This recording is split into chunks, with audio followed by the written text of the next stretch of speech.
Greetings, greetings, greetings! Welcome, welcome, welcome. Thank you so much for including me. It's an honor to be here. I'm a native Washingtonian, and I'm as proud of this city as I've ever been. Ladies and gentlemen, boys and girls, skeptics, non-theists, and especially the believers who may be here. As we stand before this shrine to one of history's most thoughtful, critical thinkers, Abraham Lincoln, I cannot help but feel that we are at a critical time, a turning point in the history of my beloved United States and the history of humankind.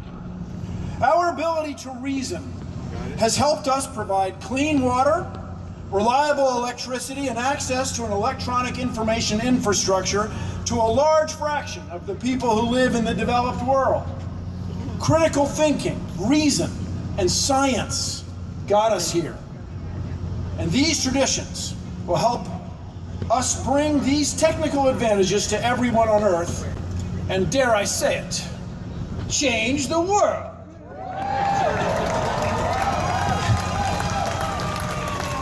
With these noble goals in mind today, citizens around the globe are dealing with enormous costs and extraordinary hardships associated with rapidly rising waters and weather events of the extreme kind.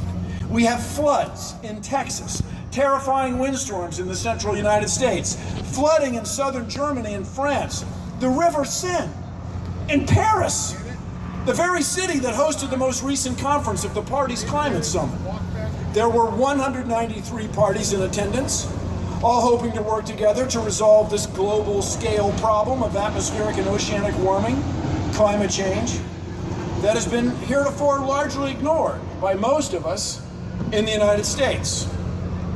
Through our enterprises, we have loaded the Earth's atmosphere with carbon dioxide, methane, and other greenhouse gases that are warming our world 10 to the 6th, 1 million times faster than it has ever warmed in its 4.5 billion year history.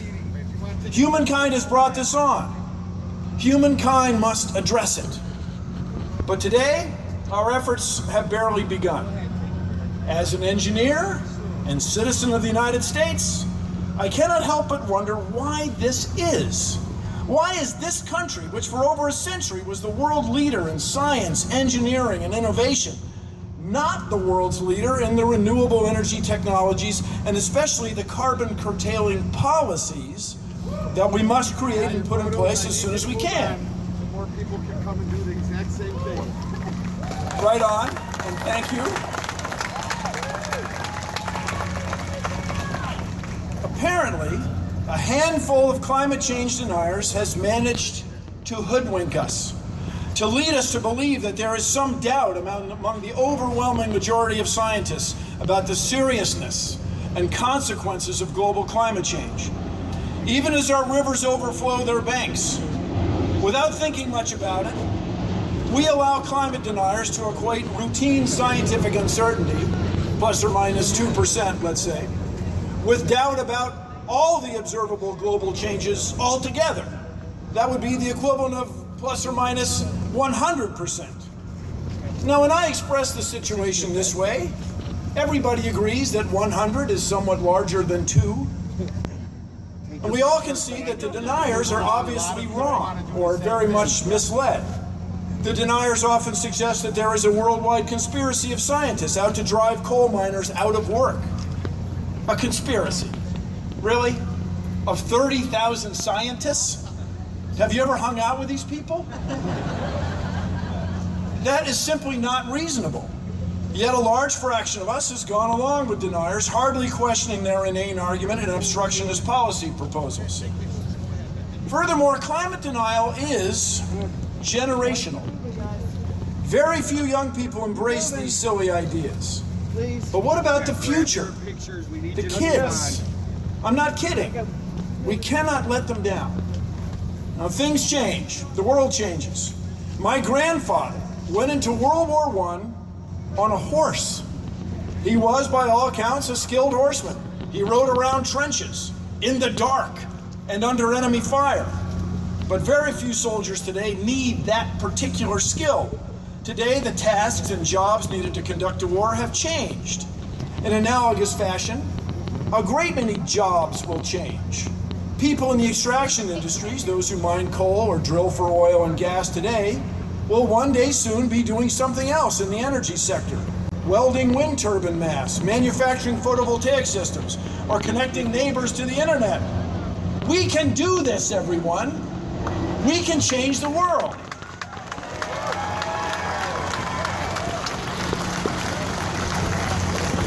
In a month, a consortium of for-profit and not-for-profit organizations will open an amusement park with a religious theme in the Commonwealth of Kentucky.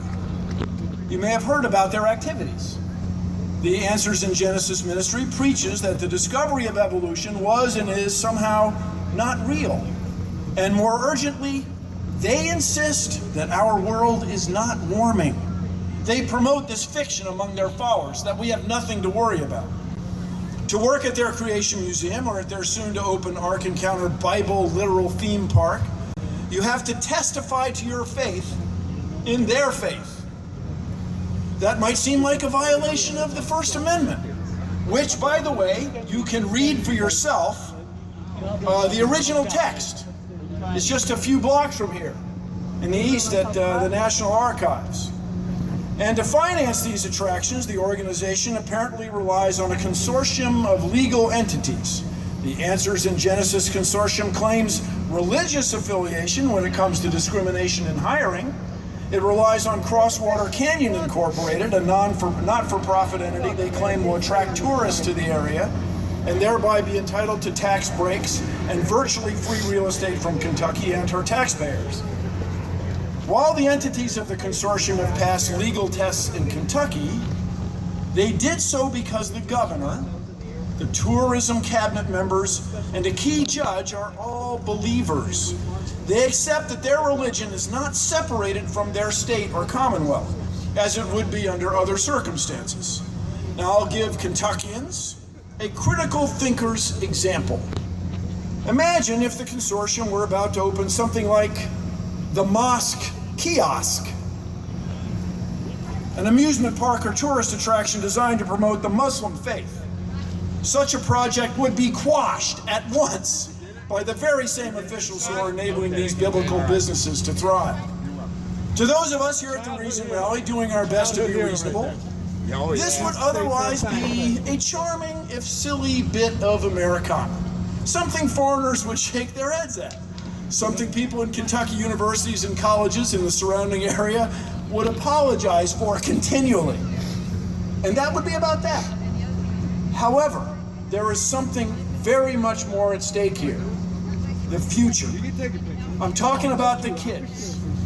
If we raise a second generation of people within driving distance of these facilities, Kentuckians, Ohioans, Illinoisans, Indianans, West Virginians, and Tennesseans that cannot think for themselves, we are all going to pay the price. We are all going to be burdened with re-educating and enlightening these kids and young adults.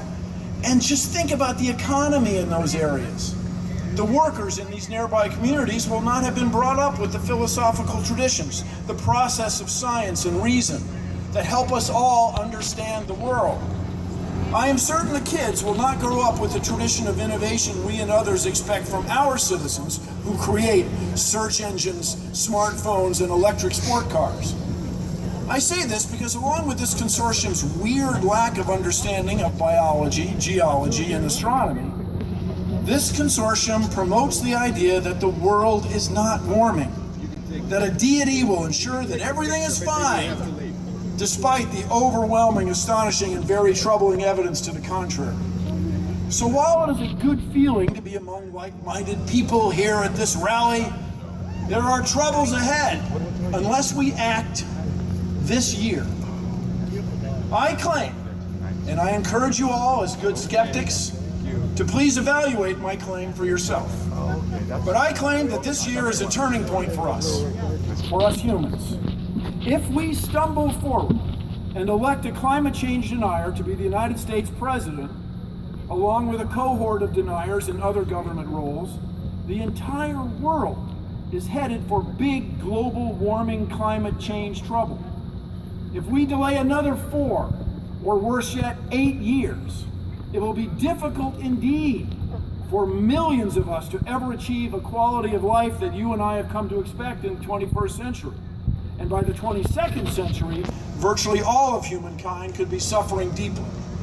So as this summer of 2016 unfolds, I acknowledge the possibility that an insecure, confused, and currently conservative man may, by reluctant default, become the most influential man on earth in January of next year.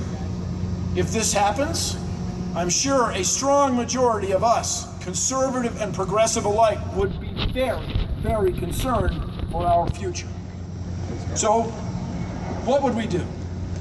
Well, over the last few weeks, I've often reflected on a joke that we used to share at Boeing.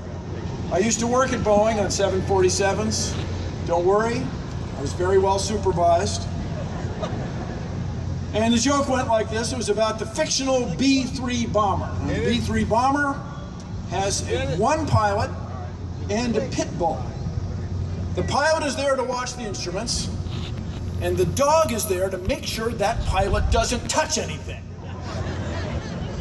So if the current conservative presumptive nominee gets elected in November, I have a feeling we will all have to work like pit bulls to make sure that when it comes to the US government, he doesn't touch anything.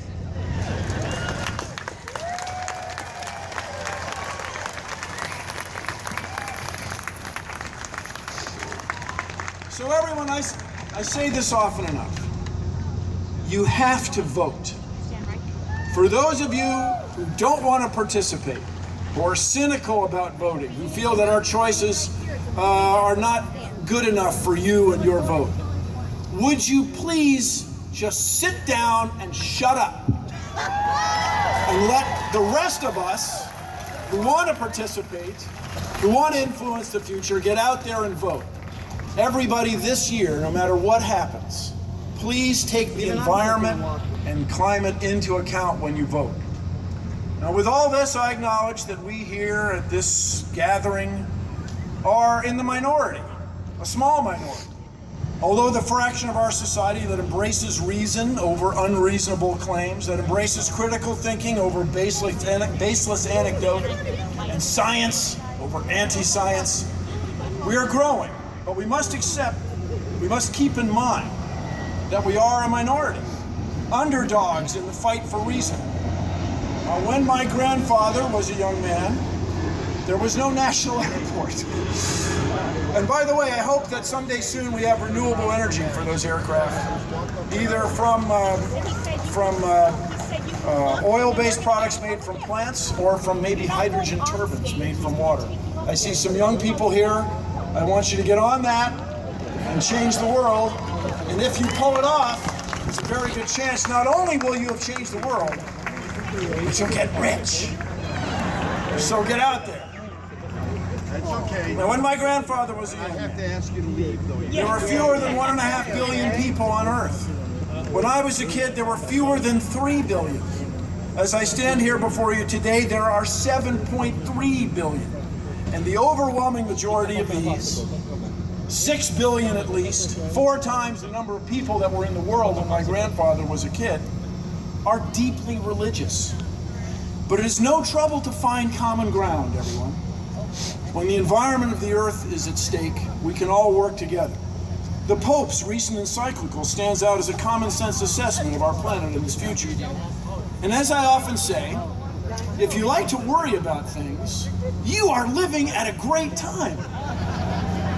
We have suicide bombers, deadly drone missions, and now the Zika virus. It's very reasonable, by the way, that more than a few of us have been infected here today. I'm not kidding. But it's also a time in which we could be very optimistic. Reasonable studies by engineers and policy analysts have shown that there is enough renewable energy available to run all of this country to run our neighbors to the north and south, and even the entire world, if we just decided to do it, to go renewable with existing technologies. The sources of energy would be wind, concentrated solar, photovoltaic electricity, with some thermal and tidal thrown in. And the big potential source of energy here in the Eastern time zone, by the way, is wind off of our East Coast. We could do it if we just decided to get her done.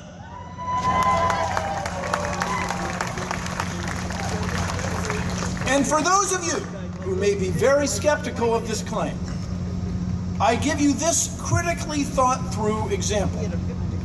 Both of my parents were in World War II. Their ashes are interred across the river in Arlington National Cemetery, side by side. My father was a prisoner of war, captured very early in the war from Wake Island in 1941 by the Japanese military.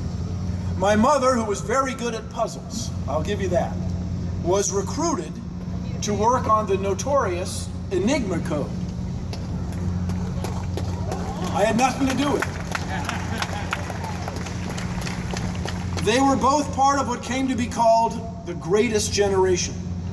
They did not set out to be part of the Greatest Generation. They did not set out to be great. They played the hand they were dealt. And in 5 years, they resolved a global crisis. So must we. We must employ critical thinking and our powers of reason to recognize the problems of global climate change, to play the hand we are being dealt, and to get to work. This summer, let's all work to promote reason. Let's remind our fellow citizens that each and every vote matters. Let's acknowledge and embrace the facts of global climate change. Let's go. With critical thinking and reason, we can find common ground. We can promote policies to reduce carbon emissions. We can develop and distribute what we need to provide: clean water, reliable electricity, and access to electronic information to everyone on Earth. My friends, together, we can, dare I say it, Yeah, Bill! change the world! Thank you all very much. Thank you. Thank you so much for inviting me. Thank you. I love you guys. Thank you.